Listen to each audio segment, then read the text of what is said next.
Queridos amigos, amigas da Fraternidade Espírita Irmã Sheila, é com alegria que retornamos para as reflexões doutrinárias com o tema Crenças e Karma, que está no livro Renovando Atitudes, no capítulo 28. Então, este capítulo, ele inicia com uma reflexão do Evangelho segundo o Espiritismo, no capítulo 5, que é intitulado Bem-aventurados os aflitos, e esta reflexão que ele extrai está no item 4, Causas atuais das aflições.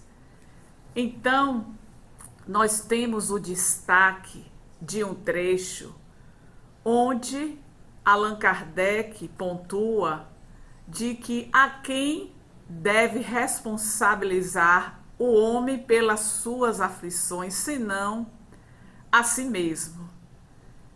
Assim nós temos que pensar de onde vêm as causas das nossas aflições, senão através dos nossos próprios atos, que vem na própria doutrina espírita, trazendo a questão de que temos o livre-arbítrio. Na questão 843 de O Livro dos Espíritos, Allan Kardec formula aos benfeitores se tem o homem o livre-arbítrio de seus atos, ao que os benfeitores respondem, porque tem a liberdade de pensar, tem a de obrar. E aí vamos pensar quais são as sementes que temos lançado no solo da nossa vida, do nosso coração, do tempo que o Pai nos confiou para podermos utilizar adequadamente em nossa vigiliatura carnal. Se eu sou livre para semear, eu tenho o livre-arbítrio, mas também serei responsável pelas consequências dos atos que estarei praticando em meu cotidiano. E é interessante observar que quando nós temos no nosso livre-arbítrio a escolha pelo bem ou pelo mal, nós, a partir daí, teremos uma colheita. Se as nossas ações elas forem direcionadas para o bem, a nossa colheita vai ser uma colheita luminosa, uma colheita que será libertadora, porque eu não sou o escravo, porque eu estou sempre direcionando as minhas ações para o bem. Porém, se as minhas ações elas são na direção do mal, isso vai significar que eu sou escravo das consequências. E aí vamos pensar nas nossas ações do cotidiano, em quantas repercussões nós teremos de maneira positiva ou de maneira negativa, a depender de como estejamos transitando. Se porventura eu me esforço cada vez mais diante das experiências que a vida estão sendo colocadas para que eu possa estar sempre buscando fazer o melhor, com a consciência de que aquele é o caminho que eu devo me direcionar. Então, todo o meu esforço vai gerar uma colheita na direção do aprendizado. Se diante dessas situações difíceis que estão sendo apresentadas, com obstáculos, com desafios, eu busco elevar o meu pensamento na direção da prece, certamente a minha colheita será de harmonia. Podemos pensar que todas as vezes que essas situações ocasionais, mas que surgem em nosso cotidiano e que nos desafiam e que vamos buscar a prece, nem sempre o resultado daquilo que eu estou pedindo em oração vai se dar de maneira imediata, da forma que eu estou desejando, mas através da prece eu vou automaticamente estar colhendo harmonia. Eu vou estar me colocando à disposição para perceber melhor as mensagens que a espiritualidade amiga está direcionando para mim, principalmente no que se refere ao meu anjo guardião, que estará e está a todo instante atento às minhas necessidades e por conta disso estará tentando fazer com que nós sigamos nessa direção do bem. Então, tudo quanto eu pratico que vai gerar um desequilíbrio, a consequência de um desequilíbrio vai ser uma desordem para as minhas emoções que poderão gerar uma doença. Então, esta é a dinâmica que se apresenta em nosso cotidiano, mostrando que cada um de nós é livre para poder fazer a sua escolha. E aí, quando fazemos uma análise desse próprio tópico do Evangelho segundo o Espiritismo, que está no capítulo 5, no item Causas Atuais das Aflições, que é o item 4, que foi o objeto de análise para este capítulo, anteriormente a esse trecho que nós destacamos, Allan Kardec faz uma reflexão de quantos pais são infelizes com os seus filhos porque não lhes combateram desde cedo as más tendências. Quando esses pais identificam em seus filhos o egoísmo, o orgulho, a vaidade e continua deixando que eles possam estar agindo assim, muitas vezes atribuindo: ah, mas é uma criança, mais adiante ele não vai estar assim.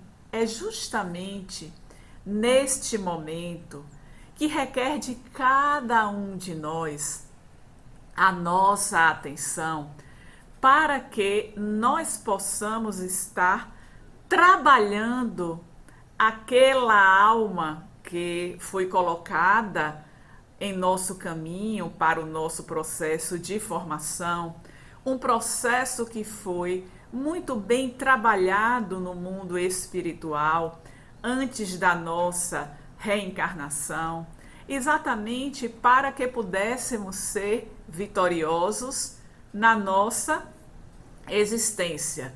E aí lembramos que no próprio Livro dos Espíritos, Allan Kardec formula uma questão aos benfeitores que é a de número 167, qual o fim objetivado com a reencarnação? Quando nós lemos este questionamento, não tem como nós não fazermos uma associação com um tópico que o próprio Allan Kardec ele nos apresenta em o livro O Céu e o Inferno, que é no capítulo 7º da parte 1ª, intitulado Código Penal da Vida Futura, onde nós temos neste tópico uma compreensão da lei de causa e efeito. E nesta compreensão, nós vamos estar entendendo a resposta que os benfeitores nos apontam em relação a essa questão 167. Qual o fim objetivado com a reencarnação? E os benfeitores respondem uma palavra que é expiação, mas após esta palavra vem melhoramento progressivo da humanidade. Ou seja, se nós estamos envolvidos num processo que é o resultado das nossas experiências pregressas, quando nós falamos pregressas, essas experiências elas podem estar relacionadas a experiências de outras encarnações, mas também da própria existência. A partir daí, nós vamos estar buscando este melhoramento que os benfeitores finalizam. Sem isso, onde há justiça? Então, a expiação, ainda neste capítulo do livro Céu e Inferno, Allan Kardec ele vai definir para nós como sendo os sofrimentos físicos e morais decorrentes de uma falta cometida. Só que antes de chegarmos à expiação, nós passamos pelo processo do arrependimento. Este arrependimento significa a nossa tomada de consciência de que aquela ação, naquele momento, nós agimos de maneira equivocada. Mas é interessante pensar que as nossas encarnações, elas são solidárias, ou seja, agora, na presente existência, eu reconheço que eu cometi alguns equívocos. Esses equívocos, eles vão se somando a outros que ainda estão pendentes perante o tribunal divino. Entretanto, se apesar de ter cometido alguns equívocos, eu passo a agir no bem, na direção do amor, olhando o meu próximo mais do que a mim mesmo, isto significa que eu já estou modificando este panorama das ações equivocadas e eu posso estar amenizando aquilo que vai ser a minha futura expiação. Então, tudo quanto nós damos à vida, nós iremos receber. Se à vida damos ações benéficas, produtivas, isso vai trazer para nós um resultado benéfico. Porém, se agimos na direção do mal, nós vamos criar um débito perante este tribunal que precisará ser ressarcido. Porém, o ressarcimento deste débito, nós poderemos estar amenizando o resultado disso conforme sejam as nossas ações. É por isso que nós devemos pensar na importância de cada vez mais estarmos buscando essa ação na direção do bem, na direção do amor, porque a colheita de uma sementeira que nós fizemos, ela não vai se dar apenas em uma encarnação. Primeiro, é necessário a tomada de consciência daquilo que nós consideramos ser o equívoco, para que a partir daí, compreendendo que nós tenhamos de fato cometido este equívoco, nós possamos buscar o caminho da reparação, que vem inicialmente, o pontapé inicial é justamente quando nós nos arrependemos. E aí nós lembramos de uma fala do Espírito Emmanuel, através da psicografia de Chico Xavier, quando ele coloca que é razoável que todos os homens eles procurem compreender a substância dos atos que pratica diariamente. Quando nós fazemos a leitura desta fala de Emmanuel, que ele chama a atenção dessa substância dos atos, essa substância dos atos é o que Allan Kardec, na doutrina espírita, a todo um instante, vem sinalizar para nós a respeito de algo que se chama intenção. Ou seja, nós estamos praticando o bem.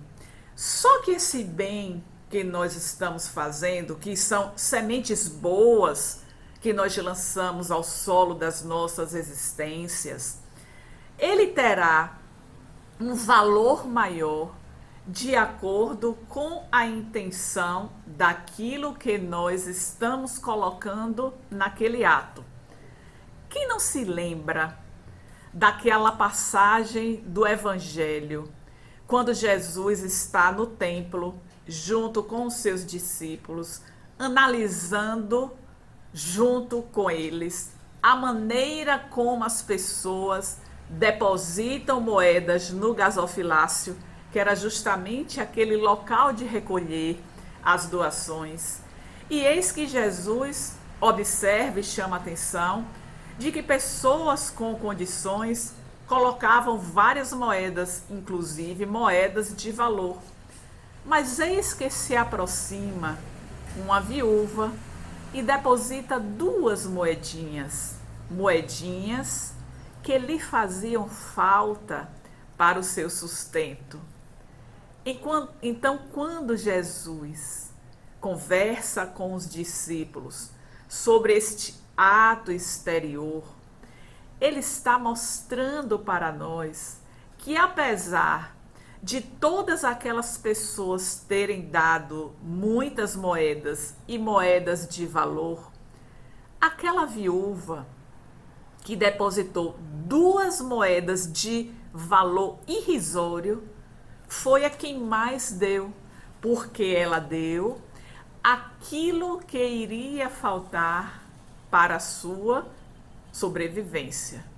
Então, nisso reside tudo quanto estamos fazendo no nosso dia a dia. Não é somente na direção do bem, na direção do mal também.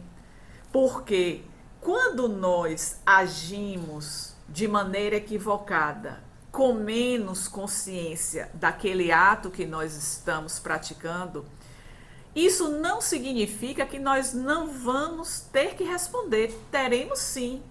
Isso faz parte da trajetória. Eu vou ter que responder pelo bem e pelo mal. A resposta do bem foi aquilo que nós falamos. Será uma colheita luminosa. Porém, o mal, ele também será avaliado conforme tenha sido a nossa intenção diante daquela circunstância. Porque existe um ato em si que ele fica somente no nosso pensamento.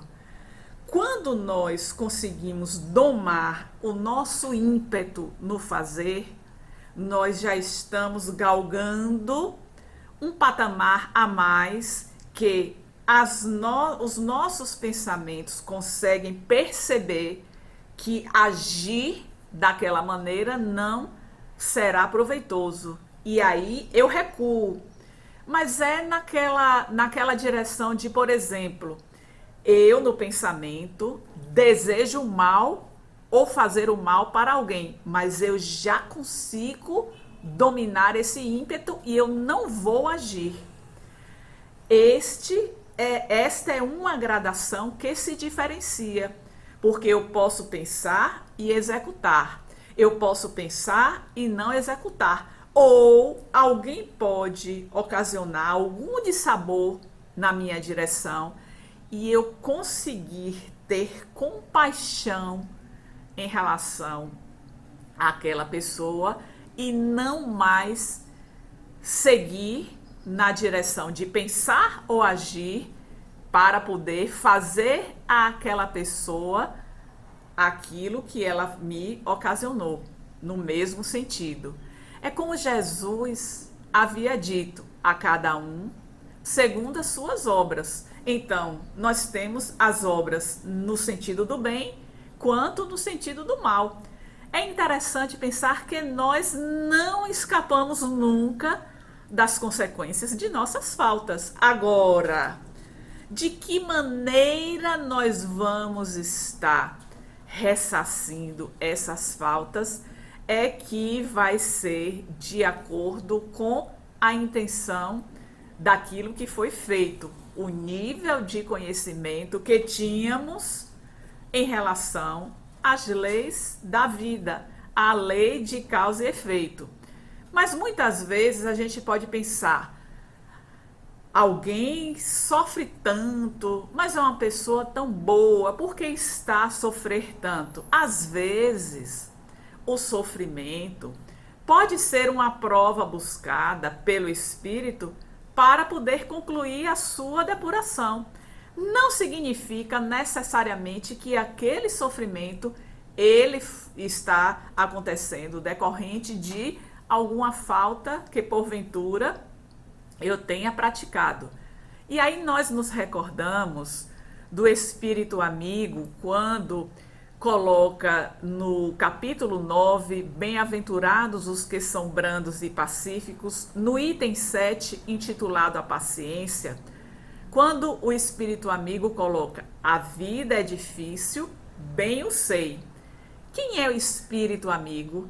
Nós temos informações, inclusive registrada em livro, Joana e Jesus, que é um apanhado que César Braga Said faz com relação a alguns depoimentos do nosso tio Divaldo, e lá está escrito que o Espírito amigo havia sido a nossa benfeitora Joana de Ângeles, que sabemos que foi Joana de Cusa.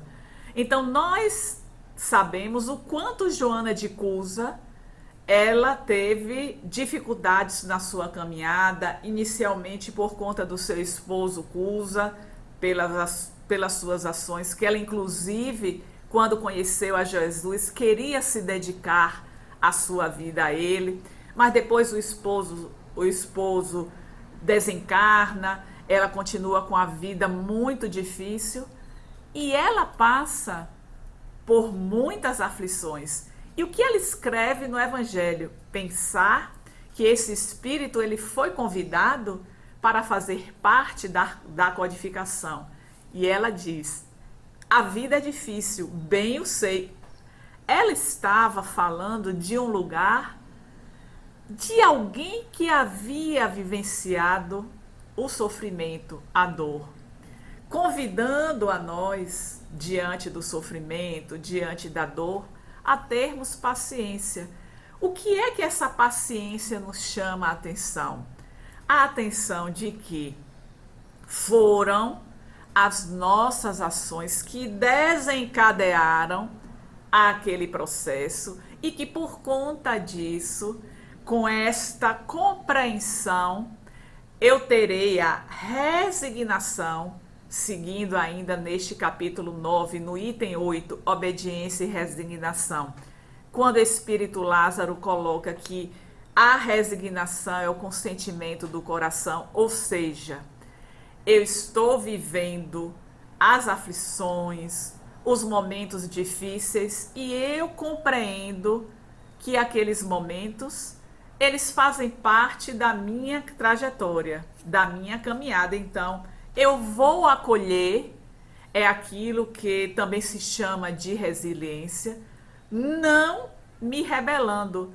Porque quando neste capítulo 28, fruto das nossas reflexões, se traz este trecho do Evangelho, a quem deve atribuir a causa das aflições, senão ao próprio homem, ainda nessa sequência nós encontramos que muitas vezes o homem, por orgulho, ele não atribui a si, e aí vai dizer que a culpa é de Deus, a culpa é daquele momento. Então, tem uma série de circunstâncias, mas ele não reconhece que foi o autor daquilo. Então, quando nós pensamos nesta crença, neste karma que é o objeto do nosso estudo, é preciso pensar que o que eu faço de bem vai seguir comigo ao longo da eternidade. O que eu faço de mal, aquilo vai ter um tempo limitado, vai ser restrito, porque na medida que eu consigo ressarcir aquele ato equivocado, eu vou estar me libertando. E aí nós lembramos que a própria existência física no abençoado planeta Terra é um contínuo desafio e reencarnamos exatamente para poder refazer estes caminhos que percorremos de maneira equivocada. E aí nós somos convidados a cada vez mais buscarmos aproveitar bem este tempo que nos foi ofertado pelo Pai para que pudéssemos sermos aprovados nos exames aos quais a todo instante estamos sendo submetidos. Quando pensamos, por exemplo, nesse momento de pandemia, que já estamos há mais de um ano vivendo, quantas experiências desafiadoras chegou até nós neste momento.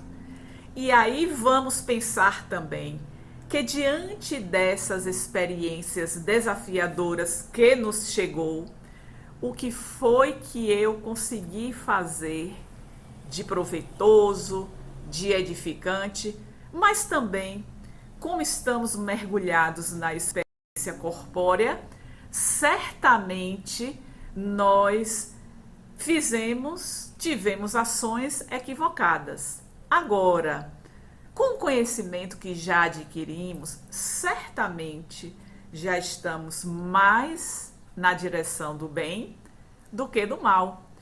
E possivelmente este mal que ainda estejamos a fazer estará em uma intensidade menor do que já fizemos lá atrás, porque todos estamos em uma marcha ascensional para que possamos de fato crescermos a cada experiência. Se estou ainda em desequilíbrio, eu preciso reconhecer de que maneira eu posso estar trabalhando no meu cotidiano para vencer aquele desequilíbrio. E pensando na fala de Emmanuel, a substância dos atos que estou a praticar no meu cotidiano. Quais são as intenções daquilo que eu estou fazendo? Estamos no trabalho de uma casa espírita. Aos trabalhadores de cada casa espírita, quais têm sido as suas intenções em todo o trabalho que estamos a desenvolver? Então, neste capítulo, que foi o objeto das nossas reflexões, Crenças e Karma, do livro Renovando Atitudes, um livro que está sendo trabalhado durante todo este mês, nos chama a atenção aquilo que poderíamos dizer sementes que lançamos ao solo das nossas existências. Quais têm sido essas sementes que estamos a lançar? Então é esta semente boa que o próprio Jesus, durante toda a sua existência, quando há mais de 2000 anos mergulhou nessa experiência, ele nos trouxe muitas lições que estavam relacionadas à semente. Joio e trigo, grão de mostarda, parábola do semeador. Então, tudo isso para poder nos chamar a atenção. de que é necessário cada vez mais o nosso investimento nas nossas crenças que vêm dos nossos pensamentos, onde está a sede do pensamento, no espírito, alma encarnada. Então, que nós possamos cada vez mais estarmos trabalhando para as nossas ações na direção do bem. Se porventura a nossa mente ela é povoada por pensamentos ruins, por desejo de vingança, por ciúme, por revolta, por irritação, que nós possamos estar atentos a esses pensamentos que povoam momentaneamente a nossa mente e trabalharmos na direção de modificar esses pensamentos, porque se nós damos vazão a esses pensamentos equivocados, o resultado não será salutar para a nossa existência. Isso significa que os nossos pensamentos necessitam da nossa atenção. Qual tem sido o padrão de pensamento que eu tenho adotado na atualidade? O que eu tenho cultivado em relação ao bem e ao mal? Eu permito que pensamentos ruins permaneçam na minha mente por um tempo mais ou menos demorado? Então essas reflexões, elas se fazem necessárias na nossa caminhada, porque o corpo físico é uma ferramenta poderosa que nós recebemos para o aprendizado. Se porventura estamos em expiação, isso significa, em primeiro lugar, a libertação de momentos que já aconteceram, em que por conta da nossa inconsciência em relação às leis da vida, nós agimos de maneira equivocada. E que maravilha é o nosso Pai, que a todo instante Ele continua investindo em nós, acreditando em nós. E por que não nosso Mestre Jesus, que acompanha governando este nosso planeta, acreditando em nós e a todo instante a nos dizer: no mundo tereis aflições, mas tende bom ânimo, eu venci o mundo. O que Jesus está querendo dizer a cada um de nós? Que atravessaremos momentos difíceis, momentos desafiadores, mas que nós iremos vencer. E de que maneira nós seremos vencedores?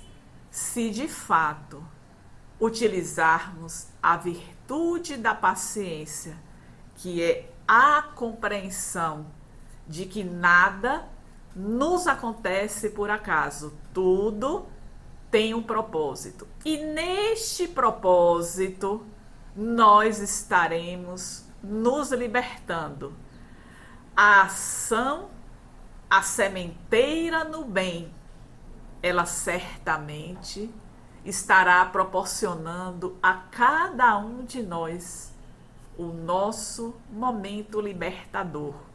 Então fica, queridas amigas, amigos, irmãos da Fraternidade Espírita Irmã Sheila, bem como a todos aqueles que terão a oportunidade de ouvir estas reflexões doutrinárias. Fica o convite para que nós possamos cada vez mais agir na direção do bem, na direção do amor. É o que Jesus nos conclama a todo instante. Não vamos cruzar os nossos braços. Não vamos perder tempo. Lembrando do espírito amigo, a vida é difícil, bem o sei, mas que tenhamos a disciplina para gerar a transformação, que nos esforcemos na escola da vida, aproveitando as lições preciosas que nos estão sendo ofertadas e que nunca nos esqueçamos do recurso precioso que é a oração que vai nos envolver nas vibrações de harmonia e, quiçá, na libertação daquilo que está a nos atormentar, a nos inquietar, a nos afligir em nossa caminhada. Recebam o nosso abraço amigo e que Jesus, o nosso mestre, o nosso guia, nos envolva com a tua paz, com o teu amor, hoje e sempre. Que assim seja.